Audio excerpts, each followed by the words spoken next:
When I think back to athletes when I was growing up, Roberto Clemente, Muhammad Ali, and then there was Dr. J. Doc, how you been? I'm doing great, brother. How you doing? I'm doing excellent. You know, let me start by talking about the charity benefit here, Coaches versus Cancer, and you're being involved here. Tell us about you being connected here with this charity. Well, Coaches versus Cancer has been on the scene for quite a while. It's good to see they're getting the recognition that they truly deserve. Years ago, they sponsored the preseason NCAA basketball tournaments at Madison Square Garden. So I did that for about 5 years and met some great college coaches, Nolan Richardson, et cetera, right on down the line, the guys who were the men of the moment. And now when Lon Kruger called about, doing an event out here to help create awareness, to raise funds, it was easy for me to sign up. Vegas is like a second home for me. As a matter of fact, I used to live about 80 miles from here over in St. George for 4 years. So it's like coming back to the second home. All right, let's catch up on a few things. Your thoughts, because you went to UMass. Your thoughts about guys waiting the year before they can come and play. Do you think they should be able to come straight out of high school, or should they have to wait an additional year in college before they can play?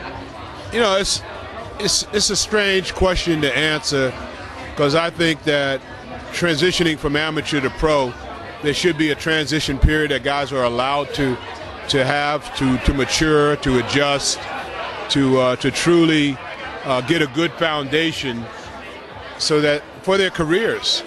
And the guys who are coming directly out of high school sometimes don't get that, because there's so much pressure on them to be the leader of the team when they don't know duty squat. And even after one and done, guy comes in, he's given enormous responsibility. He's all of 18 or 19. And, it remains to be seen, because the jury's out on it. But so many of those guys who could have great careers and could have better careers than what they've had, flounder because they're given too much too soon. And the money, the responsibility, social responsibility, the ability to manage the time, it should be a process. So I felt very fortunate. I mean, I came out after my junior year, and I had veterans around me. And even though I was the leading scorer and rebounder on the team, I never looked at myself as being the team's leader.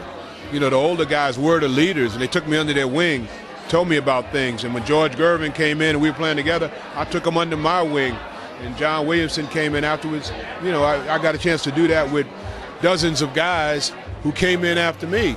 And guys now coming out of high school and coming in after the one and done, I don't know if anybody's doing that with them. I mean, it's just kind of stressful to think about a kid being out there given the responsibility of running a $450 million franchise and being the man, when last year, he was playing with high school kids.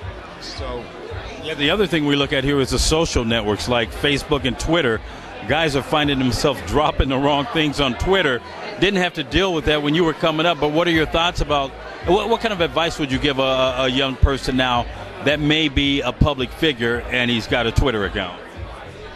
I don't Facebook, I don't Twitter, and it's an option, so it's not a requirement. If somebody puts something out there because they opt to do that, they got to figure it out, because some people are good at saying things. I mean, when you think about Dwight Howard, he puts a lot of things out there and has done it. I think it's helped with his popularity. But some guys, especially star performers, you got to watch what you say. It could be misinterpreted, and you're under enough scrutiny as it is. So, but the fact that it's something that you volunteer to do, it's clearly your option. Nobody should be advising you or telling you not to do it. Since you have an option to do it, you don't have to do it. Your Sixers, they got a pulse, they got a shot. Yeah, and Monday night they got the Celtics. Your thoughts about this series, and what do they need to beat the season C's? Well, as an advisor to the club, I made a couple of suggestions to management, and ironically, I saw some of it happening on the floor. So I was thinking the same way that their coach, Doug Collins, was thinking, and the players were thinking, in terms of adjustments that had to be made to beat Boston. Can you share that with us? No. No, but I think the players I think Philly's bench is better than Boston's, and the bench players, Allen and Young, when they're in there together, they're a formidable tandem, and they make Hall's play better. But games are always decided by, ultimately what happens below the foul line, not above the foul line, and that interior playmaking, interior rebounding, interior toughness in terms of protecting the basket, making it difficult for somebody to get, like Garnett was getting 4, 6, 8-foot shots with a guy on his back. He should be very difficult for him to get the ball right there. Fronting him, make him throw it over, make him swing it all the way around, make them do something extra. Don't just play it to their hands. And I was very proud to see the heart and soul and the adjustments made by the coaching staff, so the Sixers could negate, those easy scores in those situations, and offensively find the game. When you have the talent that you had around you, like for example Chocolate Thunder, World Be Free, Moses Malone, I could keep going on, but you guys had so many different personalities and so much athleticism. How do you find a way to come together, sacrifice, and make it work as a team? Well, I think the year we won the championship was a little different than the 3 years that we were runner-up. 3 years when we were runner-up, we had good chemistry, and we were built to succeed in the regular season, not necessarily during the playoffs. The team that won the championship, going through the league with a bye in the first round and coming out 12-1, was as good as it gets. The bench, everybody knew their roles. Moses, Andrew Toney, and I guess were the scorers. Bobby Jones, Clint Richardson, Maurice Cheeks, the facilitators. Mark Ivoroni, role player, but knew exactly. He started the game. Bobby Jones finished the game. Clint Richardson, Clement Johnson, Reggie Johnson, the guys who were all a part of that team. Everybody knew what our goal was, and whether it was practice, regular season, or playoffs, the team was designed to win the last game of the season, and we always found a way to win. When we got in that locker room and said we got to have this game, and that was a great feeling to have. One player you could get him for the rest of the playoffs right now in the NBA, which player would you take? With Philly? Any player in the NBA. To go with Philly? Yeah, to go with Philly. To go with Philly?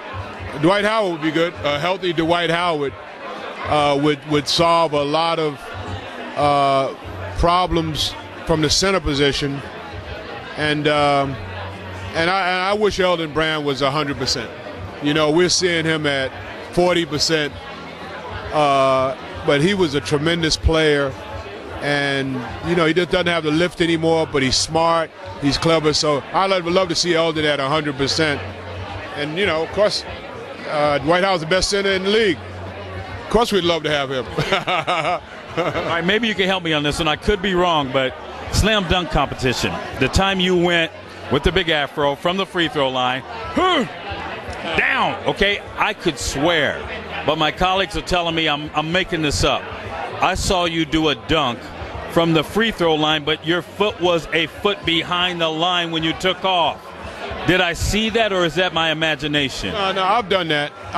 In that particular contest, I stepped on the line because there was a marker 3 feet inside that line. And one of the rules was you had to jump from behind that marker. So I just came all the way back to the foul line, and I used the line as my target, so I would be well behind where that X was, because we had, back in '76, it was 5 dunks, and it was choreographed. They said you got to do one from the left, one from the right, one from behind this marker, which is at the foul line extended, which is where the circle is. So about 3 feet inside, and so outside of that. So most of the guys would step on that. So I used the foul line as my step because I knew I could jump from behind the foul line. And it made it a little easier to, just to step on the line. And there was a reason for doing it. But I did see you dunk You were a foot behind that foul line. Am I correct? I've done that many times. You know. So you probably have seen it. Okay. If you watch me play in those 16 years, I've done that many times. As far as the future of the league, stars are there. Which star is going to carry that torch from here out, in your opinion? Well, OKC is going to be in the picture, so you got to put Durant and Westbrook in the conversation. LeBron and Dwayne and Bosh are going to be together unless they break the team up. I think they're going to get a mulligan this year if they don't get to the finals because of Bosh's injury. So I see them being together. Derrick Rose, hopefully he can come back from that injury. He's everything you want in a superstar. He's humble. He's like a mini version of Tim Duncan with a whole lot of pizzazz. So you got some in the East, some in the West. There's balance in the universe, parity. There's parity in David Stern's universe, and it's all good. And finally, who wins it all this year? San Antonio. No problem, huh? Oh, they're going to have a problem, man. It ain't going to be easy. They haven't had a problem thus far because they haven't lost a game. But they're going to be hard to beat 4 times.